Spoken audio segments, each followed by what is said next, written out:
शादी का सीजन हो या कोई और मौका, बेहतरीन कपड़ों के लिए सिर्फ Calcutta cloth store.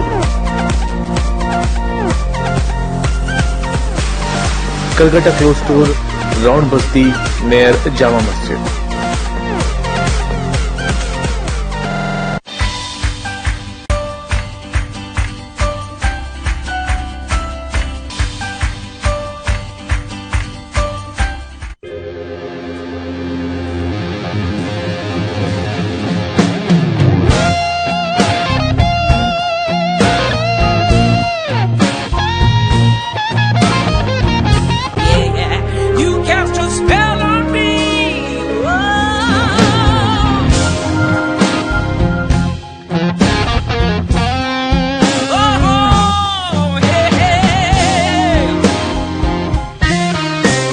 The new luxurious TUV 300. यामा के बाइक खरीदने पर पाइए साल के आखिरी में स्पेशल डिस्काउंट। आपके लिए है यामा बाइक के लिए एक्सचेंज ऑफर भी। सभी सरकारी और गैर सरकारी कर्मचारियों के लिए बाइक के लिए फाइनेंस भी उपलब्ध है। सिर्फ यही नहीं, हर बाइक पर और इंजन पर पाइए 5 साल की गारंटी।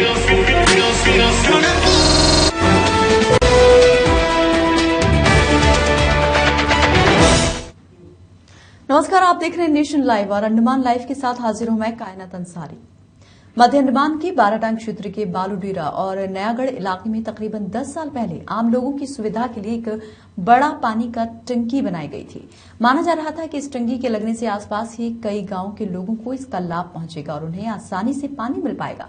पर हैरानी की बात यह रही कि 10 साल बीत जाने के बाद भी इस टंकी को उपयोग में नहीं ला जा सका है। जानकारी के अनुसार इस टंकी को लगाते समय भारी गड़बड़ी के कारण इसे उपयोग में नहीं लाया जा सकता है, जिसकी वजह से आसपास के इलाके के लोगों को आज भी पानी के लिए दूर दूर जाना पड़ता है और दूर दूर स्थित कुओं से पानी लेकर गांव में आना पड़ता है। लोगों का आरोप है कि आखिर क्यों लाखों रुपए खर्च करके ये पानी की टंकी लगाई गई। ये पानी की टंकी यहाँ जिस काम के लिए लगाई गई थी वो मकसद अब तक पूरा नहीं हो पाया है। इसकी जिम्मेदारी कौन लेगा और क्या इस पर कोई कार्रवाई होगी? लोग ये भी मांग कर रहे हैं कि उनकी सुविधा के लिए जल्द से जल्द एक और पानी की टंकी बनाई जाए ताकि उन्हें पानी के लिए यहाँ वहाँ भटकना ना पड़े। थोड़ा से एक फैमिली है, एक 15 फैमिली को टोटली हम लोग को पानी बिल्कुल नहीं मिलता। बाकी थोड़ा से एक फैमिली है थ्रू से, लेकिन अब तो वो टंकी बन के 5 साल क्रॉस हो गया है, मगर यहाँ अभी तक पानी की कोई सुविधा नहीं है। हम लोग पानी का बहुत दिक्कत होता है यहाँ, और पीडब्ल्यू का हैंड ओवर टेकअप करा है, लेकिन पता नहीं उसको अभी तक वो कोई मतलब उसके ऊपर कुछ जोर दिया नहीं है। पानी हम मैं बाल्डरा से बोल रहा हूँ। यहाँ पर पानी की समस्या बहुत ज्यादा है। करीबन यहाँ से 10 से 15 फैमिली का घर है, करीबन 100 लोग रहते हैं और यहाँ पे टैंकी बनाई गई है, करीबन 10 साल हो गई होगी और यहाँ पर पाइपलाइन कभी बिछाई गई नहीं है। गुजरात और हिमाचल प्रदेश के चुनाव में भारतीय जनता पार्टी को मिली भारी जीत और सफलता के चलते अंडमान निकोबार द्वीपों में भारतीय जनता पार्टी के कार्यकर्ताओं ने जमकर खुशी मनाई। इस सिलसिले में अंडमान निकोबार की भारतीय जनता पार्टी इकाई के अध्यक्ष विशाल जॉली ने प्रधानमंत्री नरेंद्र मोदी और भारतीय जनता पार्टी के राष्ट्रीय अध्यक्ष अमित शाह को हार्दिक बधाई दी। इस मौके पर भारतीय जनता पार्टी के प्रमुख नेता और पार्टी के कार्यकर्ता मौजूद थे, जिन्होंने पटाखे फोड़कर खुशी जाहिर की और लोगों में मिठाइयां बांटी। कार्यक्रम भारतीय जनता पार्टी के पोर्ट ब्लेयर मुख्यालय में आयोजित किया गया।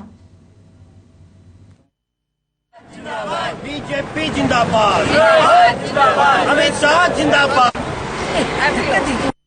इसमें तो ये संकेत है कि जो कांग्रेस ने विपक्ष ने जिस तरह से मुद्दा उठाया था जीएसटी और नोटबंदी को लेकर जैसा, तो ये संकेत है जहां बिजनेस टाइकॉन इंडिया में माना जाता है, जो हमारे गुजरात में उस राज्य में रहता है, पूरे इंडिया को लीड करता है बिजनेस टाइकॉन। वहां से पूरा देश को आज बिजनेस के तौर पे वहां से मैसेज मिलता है। तो वहां जब हमारी भारतीय जनता पार्टी का झंडा लहराई, आज 22 साल के बाद भी इतना कांग्रेस ने एंटी इनकम्बेंसी इतने सारे मुद्दा लेकर आई, लेकिन इसमें कुछ भी फर्क नहीं पड़ा, ना जीएसटी ना नोटबंदी से पार्टी को जीत हासिल हुआ है। ये भारतीय जनता पार्टी का जीत है, वहां का राज्य का जीत है, पूरे देश का जीत है। आने वाले 19 का ये संकेत है हमारे लिए भारतीय जनता पार्टी के कि आने वाले 19 में मोदी जी के नेतृत्व में भारत में दोबारा परचम लहराएगी।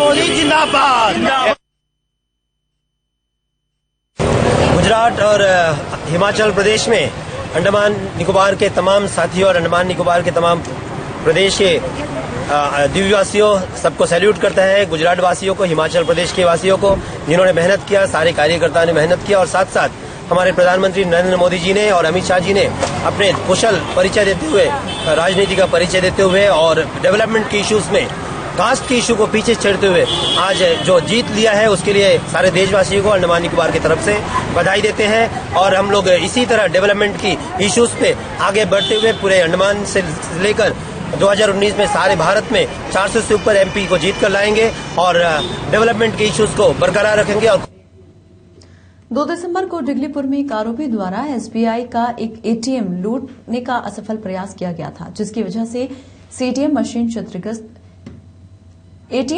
क्षतिग्रस्त हो गई थी। 2 दिसंबर को आधी रात के बाद आरोपी हेलमेट और रेनकोट पहनकर एटीएम में प्रवेश उसने किया था, जिसे एटीएम में लगी सीसीटीवी कैमरे ने रिकॉर्ड कर लिया था। रिपोर्ट के मुताबिक पुलिस ने जांच में पाया कि हेलमेट एरॉन कंपनी का बना था और हेलमेट पर एक निशान भी अंकित किया था।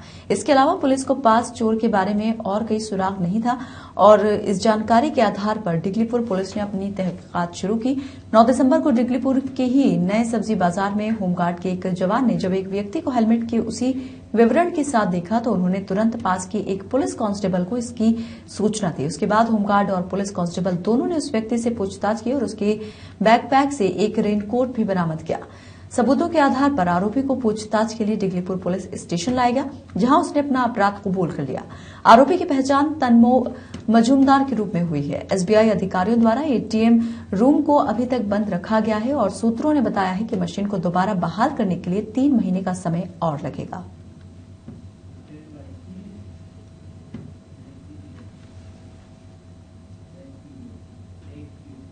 अंडमान निकोबार द्वीपों में पर्यटकों की सुरक्षा को सबसे ज्यादा महत्वपूर्ण समझते हुए नॉर्थ बे, रॉस द्वीप एवं वाइपर द्वीप जैसे पर्यटक स्थलों में आने जाने वाले पर्यटकों के लिए अंडमान डाइविंग एसोसिएशन ने बचाव नौका का प्रबंध कर रखा है और साथ ही वहां हर मुमकिन से मुमकिन सुविधाएं भी प्रदान कर रखी हैं, जिससे पर्यटक अपने आप को पोर्ट ब्लेयर शहर के इन स्थलों में सुरक्षित महसूस कर सकें। इतना ही नहीं, दिन प्रतिदिन पर्यटकों की बढ़ती संख्या को देखते हुए अब अंडमान डाइविंग एसोसिएशन ने यह फैसला किया है कि वो एक और आधुनिक बचाव नौका को इस क्षेत्र में तैनात करेंगे, ताकि किसी भी आपातकालीन समय के दौरान पर्यटकों को परेशानी से ना गुजरना पड़े।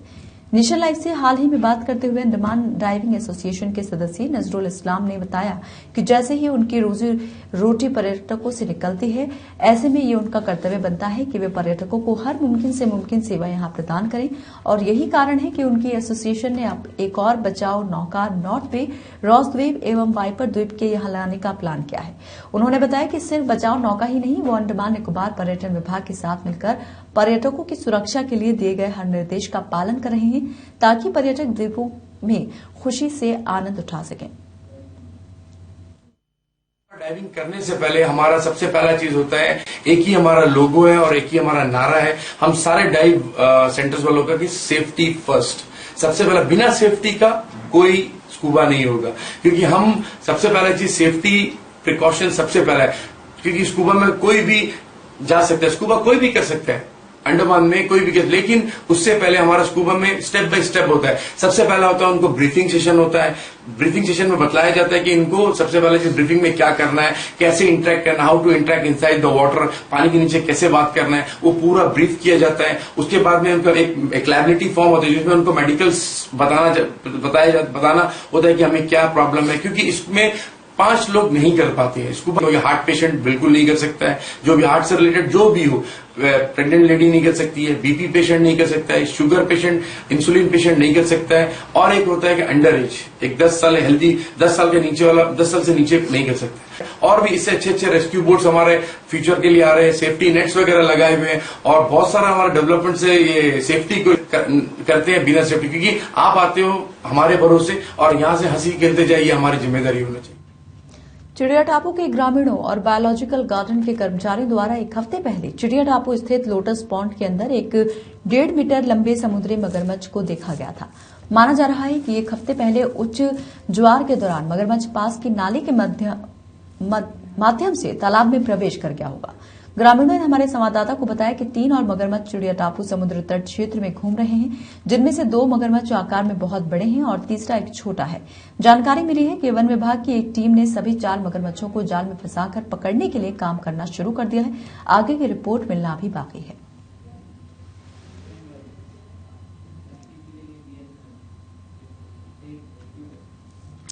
ट्राई के दिशा निर्देशों के मुताबिक भारत संचार निगम लिमिटेड बीएसएनएल की अंडमान निकोबार दूरसंचार परिमंडल ने 31 दिसंबर 2017 और 1 जनवरी 2018 को ब्लैकआउट दिवस के रूप में अधिसूचित किया है। इन दिनों की किसी भी पैकेज मैजिक अथवा एसटीडी के तहत उपभोक्ताओं को प्रदान की जा रही मुफ्त अथवा रियायती एसएमएस तथा वॉइस टैरिफ उपलब्ध नहीं होगा। एसएमएस तथा वॉइस टैरिफ संबंधित बेस प्लान के मुताबिक ही होगा। नए साल के समय लोग सबसे ज्यादा एसएमएस करते हैं और एक दूसरे से बात करके बधाई देते हैं। ऐसे में हर साल बीएसएनएल का ब्लैकआउट दिवस लोगों को काफी भारी और महंगा पड़ता है।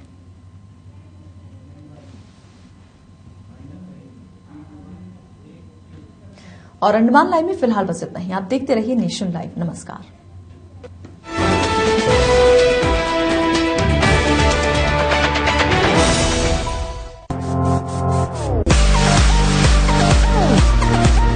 शादी का सीजन हो या कोई और मौका, बेहतरीन कपड़ों के लिए सिर्फ Calcutta cloth store.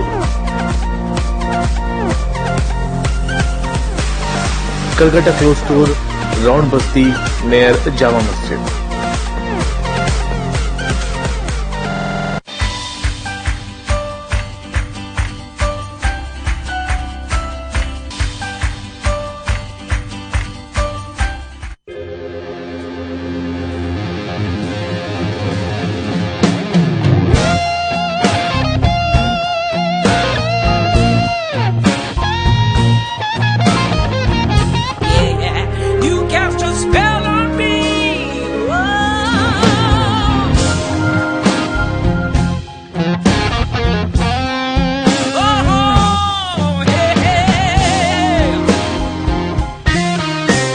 The new luxurious TUV 300. यामा के बाइक खरीदने पर पाइए साल के आखिरी में स्पेशल डिस्काउंट। आपके लिए है यामा बाइक के लिए एक्सचेंज ऑफर भी।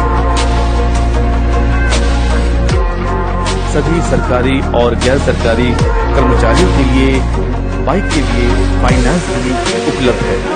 सिर्फ यही नहीं, हर बाइक पर और इंजन पर पाइए 5 साल की गारंटी। हर खबर का मतलब